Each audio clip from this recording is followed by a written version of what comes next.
and the pain was so intense that he bled from every single pore. It was horrendous. And every time you sin, you're part of that, because he had to suffer for all of that. So your mistakes are part of that. I mean, it's very, very personal. Right. Not that you're going to be damned, which is, well, that's my, I don't want that, but that's my soul, I'm responsible, it's my own thing. It's that when you do it, you are causing Jesus pain every single time, because he suffered for everything you will do and everything you have done and everything. So if he's already suffered for everything you will do, then who gives a shit? It's already happened. Well, how does that... If God is above time, if Jesus is above time, then it's still happening. It's still something that you still will cause. This is science fiction Jesus, which is I guess the very Mormon thing. He lives on another planet by Kolob. But yeah, I mean, if God is above time, then I mean, you can still change what you do, and it hasn't actually happened yet. Even though it has, but it hasn't. Well, that's weird. So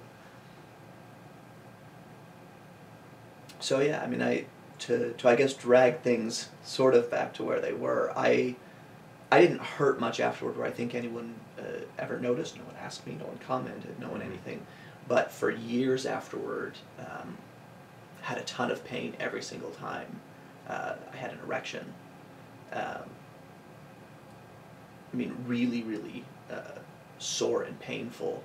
Again, if you read that Wikipedia article, it helps, but there's a lot of scar tissue that happens that's a non-issue when things are flaccid, but when things are erect, then that's pulling in places that it's not supposed to, because scar tissue doesn't fill with blood, it doesn't stretch, it doesn't do what it's supposed to do, and that's when things sort of curve after that, once they've held.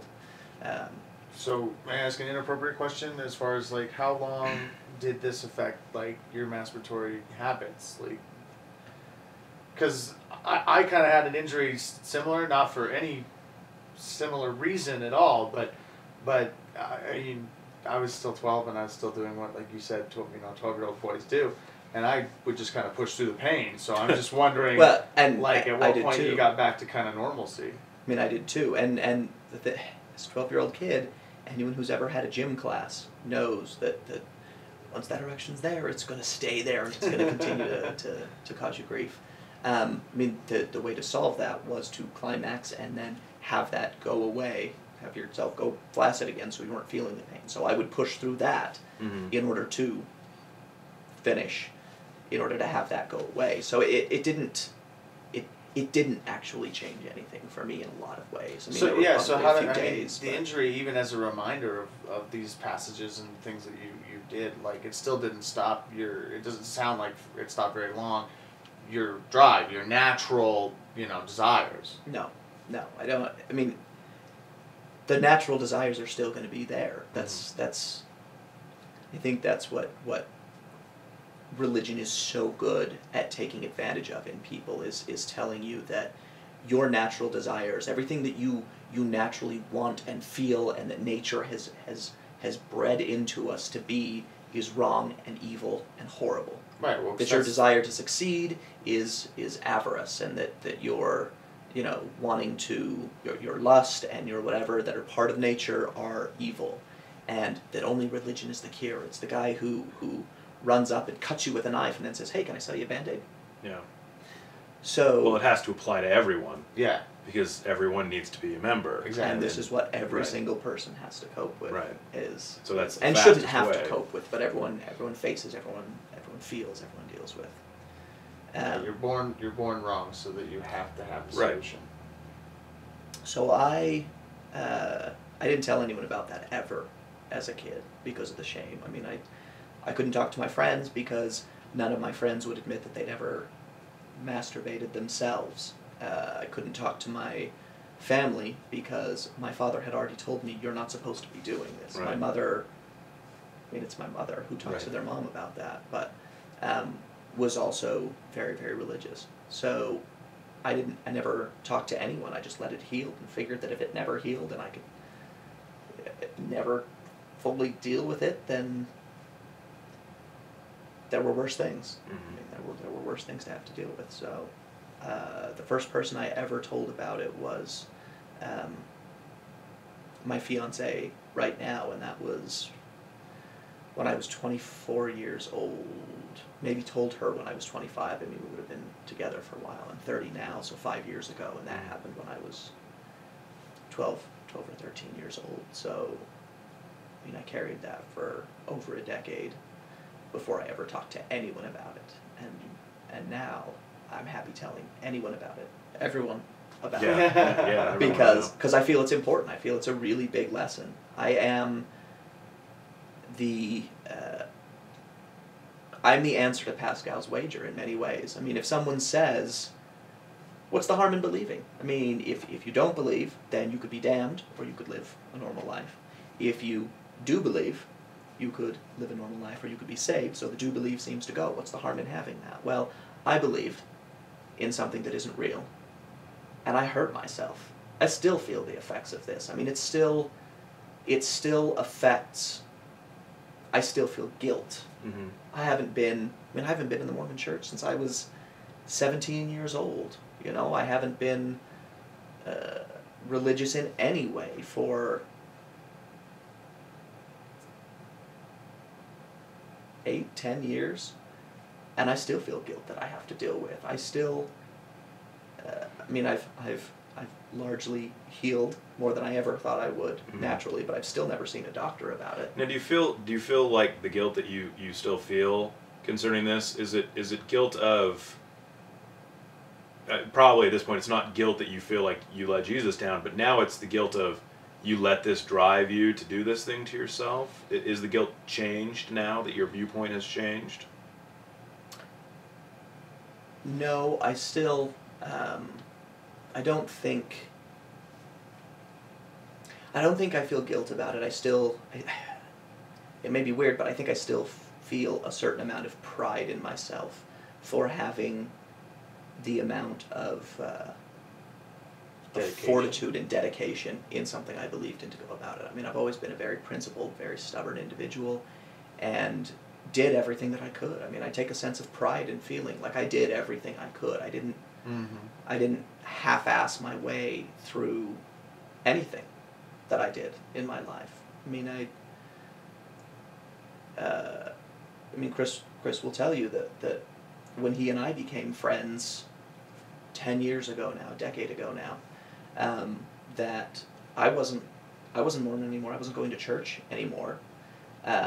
But I wouldn't touch a drink to save my life because I was afraid that what if? I mean, that was bred into me so deeply. So even when I was not Mormon, I felt like I need to resolve all of my ideas and all of my beliefs and all of my feelings about all of this. And, you know, 3 years after I'd left, I may have had, you know, my first drink. And even then it was, I mean, with a lot of fear and a lot of trepidation, not because I still believed, but because it's ingrained in you. It's Pavlovian at that point. Yeah. You know, I mean, you're going to drool every single time someone pours a drink for you at this point until you've built up a contrary habit to things. So no, I don't think that it's shame that I hurt myself or anything like that. I still think it's residual guilt that I feel and deal with and whatever. I mean, sexuality is so big in the Mormon church, meaning it's so small. It's looked down on, it's bad, it's whatever. I mean, it's you don't do this, you don't feel this, you don't have this, you don't whatever. And everyone is factually judging you about the whole thing. I mean, I had left the Mormon church and had started dating my first girlfriend when I was. I didn't date all through junior high and all through high school, partly because of shame and insecurity about what I'd done to myself, and that I would eventually have to face that with another person, and have always faced a certain shame that you know, this angled thing. So it literally it leans to the left is. Yeah, I mean, on the big question, do you tuck left or right pant leg? I mean, it's always left for me, whether I want to or not. It's uncomfortable if it's not that way, but it's not bad. It's not hugely problematic. I recognize that, but But for a long time, there was a huge amount of fear that this was going to be a turnoff or a concern or a problem, Right. even when it was not a spiritual issue.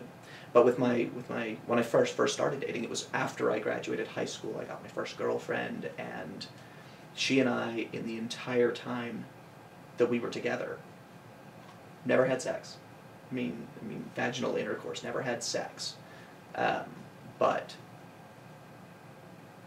there were rumors around the ward. She was still LDS, and there were rumors that she had to face and deal with from kids that we were having sex because of things. And I found out a long time later that someone in the bishopric gave his family a lesson about, you know, what not to do, who you're supposed to be. They sat down for family home evening on a Monday, and he told his family that, you know, this is what you're not supposed to be, and he referenced me and my girlfriend as the example because we were people that the kids knew. And Wow. he had a kid that was, I mean, he had 3 kids at a 3-year span apart, and so, I mean, they covered a huge age range, and they told their friends who told their friends who whatever that you know, I've got it on good information from my dad that they're doing this, that they're drinking, or they're doing drugs, or that they're having sex, or that whatever. And Were you doing any of those judgment. things? No, not at that point. And she and I mean, we're still friends to this day, and we've never had sex. But it was something that was still talked about, something was still put out there, because there's still so much shame and pressure and Right. about the whole thing. So, Well, I love how you became an example without any evidence nothing about it. in I mean, that direction. I never confessed it, because by the time I was dating her, I was out of it. I was free of it. Right. I wasn't Mormon anymore. And she didn't confess it, because we didn't do it. It didn't happen. Right. But there was an assumption that it was happening, that, you know, Right. we were involved at that young age, and that meant that we must be doing that. We were crazy about each other when we were young. So Now, so you're saying you left the church, and I mean, did you leave the church because at this point, at 17, did you leave the church because of your, you know, contrary opinions with the church, or was this a point at which your faith was coming into question? So it really was a point where my faith was coming into question. I remained incredibly, I mean, as devout as I could be. I went through all 4 years of seminary. I got my diploma. I wasn't president of my class in the sense that I was president of the class of '99, but I was president over my class period in seminary. I mean, it was very, very involved. Mm-hmm. But there was a lot that I was really having to contend with that I was recognizing at that point. I mean, I was mechanically involved, but I wasn't feeling it. I mean, I didn't have spirit had never spoken to me. I didn't whatever. I mean, I would try to give to bear my testimony, which is such a big Mormon thing, but wouldn't actually ever feel that. There were just things that you were supposed to say. Mm-hmm. You know, when we had the big Easter assembly in seminary where we would, you know, watch a movie of the crucifixion and feel it, I would Jesus. pretend to cry. Why the world would you watch that? I mean, there's a big production one that's made by the Mormon Church that you watch every single year. Wow. I mean, it's not as brutal as the Passion of the Christ, but it's in watching him spit on and kicked and dragged and whatever every single year on Easter. We would watch that for the 4 years that I was in seminary. Wow. It's And that's so weird. and that's actually strange to me that it would be on Easter, because trying to remember Episcopalian Church and Catholic Church, I always remember Easter as being the celebration of the resurrection.